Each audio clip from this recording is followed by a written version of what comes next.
Omori was a piece of media I never thought I would come across.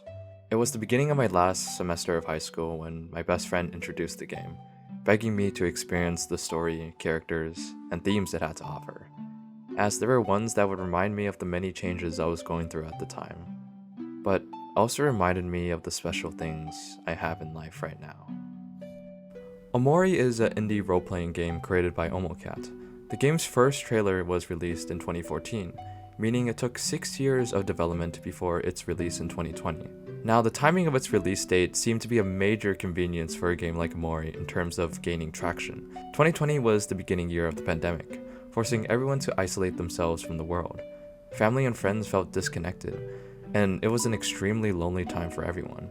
And with Omori's release, it was a piece of media that everyone needed at a time like this to look forward to the future.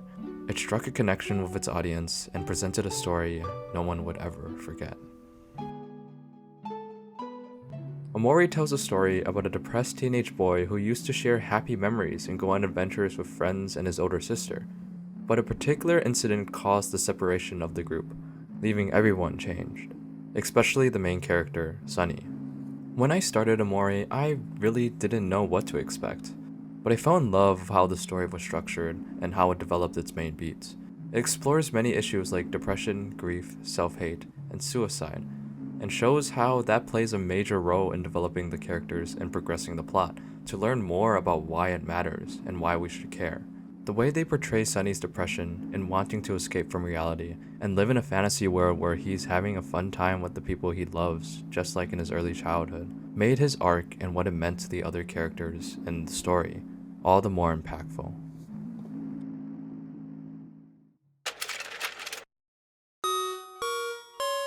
The game starts in a white voidish room called Whitespace, a safe place created by Sunny to escape from his depressing reality and to repress the truth that his older sister, Mary, is dead.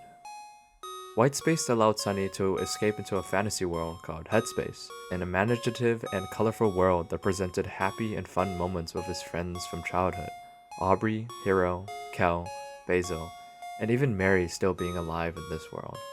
Everything was perfect for Sunny in this reality. They went on adventures, had small boss battles, and had a great time experiencing each other's company like they once did in the real world. But there was something still off despite what Headspace was in Sunny's mind. No pun intended there. Anyways, with Headspace being a peaceful and perfect world for Sunny, there were still haunting reminders of reality popping up, disrupting what Headspace was supposed to be. Deep down, Sunny knew that he couldn't run away from his harsh reality and responsibilities forever. He had to break away from the fantasy world he wished he could stay forever in, and finally embrace reality.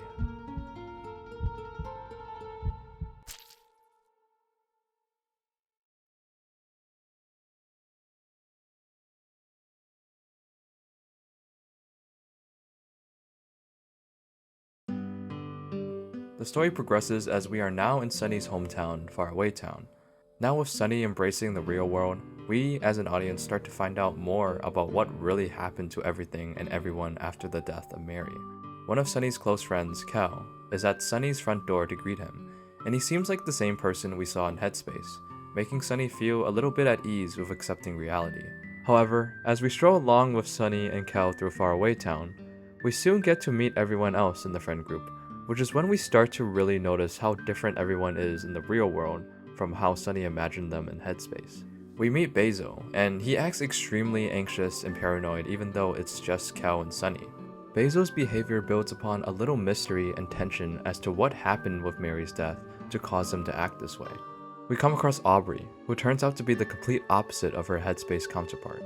The mystery of Mary's death and the tension between each of the characters builds even more with this. How a sweet and caring girl like Aubrey ended up turning into an edgy, hateful person who terrorizes and neglects their own childhood friends. Through this interaction with Aubrey, we meet Hiro, who seems like the Headspace hero as well. Even after going to college and having new experiences, he still seemed like the same hero. But it wasn't until we looked into the photo album of their childhood past where we see a change in Hiro's demeanor. He mentions how there are no photos of Mary in the album, and Kel mentions how Aubrey stole the photo album from Basil initially because it had pictures of Mary. With all their interactions in the real world, we get so many details that really do a good job of setting up the audience's interest and finding out how much Mary meant to all these characters, and how her death completely changed everything. How one incident changed the entire dynamic and existence of a loving friend group. And I couldn't help but be reminded of a similar thing that was happening to my friend group at the time. My friend group had been together pretty much as long as the one in Omori. We grew up together, went to the same elementary, middle, and high school, and made a lot of fun and wholesome memories. And to witness the breakup of it all kind of devastated me. Granted, the incident for my friend group separation was not as extreme as the one in Omori, but the pain the characters felt I could somewhat empathize with, like longing for the past, how times were simpler when we were younger, hoping they would last forever. Back then, we really thought our friend group would stay together. But as time passed and people changed, things couldn't be the same as they were when we were kids. The dynamics in the group were tested, showing me who would continue to stay by my side despite the hardships we all faced. It was a painful yet meaningful moment in my life to understand which friends I would have for the rest of my life, and to keep them close, no matter how different our lives may be in the future. Because like in Omori, with all the changes each of the characters went through, they slowly came back together to realize the changes and differences they've all experienced. They are all grateful for the happy memories they've shared in the past, and still are for being in each other's company in the present. In order to do this, they had to acknowledge that they all miss Mary. They all needed some time to properly process Mary's loss, because what happened to Mary was something that couldn't be easy for any of them. And it really begged the question, what was it with Mary's death that significantly caused everyone to spiral? And we learned that Mary's death was unlike any other. Suicide. The friend group knew that Mary hanged herself in her own backyard, and with how they knew Mary, hearing the cause of death left them helpless and confused. Given this context, everything starts to make a little sense as to why everyone is behaving the way they are in the present. It was hard to come back together and interact with everyone else when Mary was a big part of the friend group as well. Everyone led separate lives and closed off from each other entirely, especially Sunny. With being the younger brother and losing his only sister, he completely shut himself away. From creating an entire fantasy world of the past with his sister and the rest of his friends being happy together and wanting to be in that reality forever, it expresses how deep and meaningful everything was for Sunny when he had all that. That the pain Sunny must feel is immeasurable. Omori was turning out to be a story about dealing with someone's loss to suicide, which there's a bunch of them in media already. So what made Omori different? Well, Omori pulled a twist that goes even deeper than a suicide story.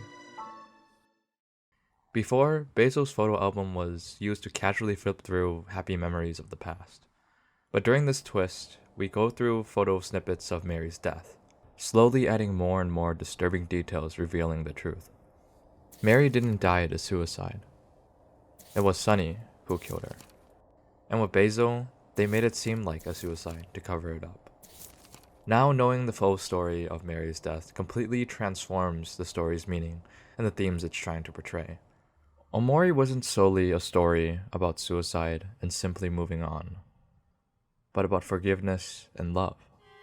Sunny needed to find a way to get rid of Omori, the side of him that embraced the depression, shame, and guilt after what he did to his only sister. The self-hatred and unforgiveness he thought he deserved were things he needed to overcome in order to move forward with his life.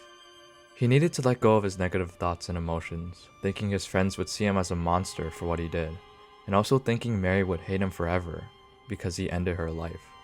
And seeing Sunny's arc unfold was something just beyond me. Despite the plot being familiar to experiences I was going through at the time, reminding me of what was lost and also found within the tragedy of my friend group, it wasn't the main reason why Omori resonated with me. There was another crucial part of Omori's story that reminded me of something I've known all my life. Perhaps you could say it was the most important thing about Omori's story: Sunny and Mary's sibling bond. Mary and Sunny had always shared a loving connection for each other. They worked together, kept each other company, and simply their love as siblings gave them a purpose to live happily. And with Mary being the older sibling, she really embodied what it meant to be one. She held a lot of responsibility for others, and was pretty much the mother of the friend group. She played piano and constantly practiced. She was a perfectionist who just wanted to be a good role model for Sunny. Even though she wanted the best for him, her perfectionist personality would push Sunny to practice his violin all the time. It got to a point where Sunny hated practicing his violin and would only do it for Mary's sake. Mary seemed to project her feelings of perfectionism onto Sunny, boning up a lot of emotions in both of them. And the day before the recital, they got into a heated argument about Sunny struggling to play the violin. Mary got physical with Sunny, and accidentally, he pushed Mary down the stairs, causing her to die. The thing about Mary's character and her relationship with Sunny is that throughout all the stress and pressure she put on him, all she wanted was the best for him. She wanted to be somebody that he could look up to, a heavy responsibility of an older sibling. Those same traits that I saw in Mary reminded me of my older sister. Ever since I was born, she was a loving sister. We played together, worked together, and she practically helped raise me by teaching me important values and lessons in life. And just like Mary, she felt responsible for the people she cared about. She also played piano and practiced all the time. She's a perfectionist, but most of all, she does everything in her power to be a good role model for me, even if it means sacrificing her own needs. When I watched Final Duet and saw Sunny's character arc unfold, I just broke down in tears.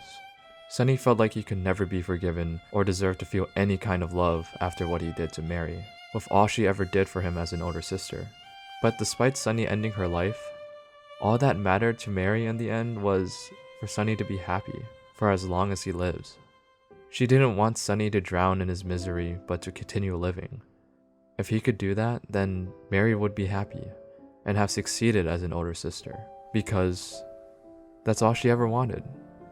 Seeing Mary's expression of love for Sunny reminded me that my sister feels the same way about me. That all she ever wants for me is the best no matter what. To not treat myself like I don't belong in this world.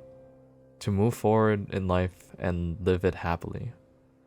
Because if I could do that, I would fill a gap for my sister that she can't fill herself.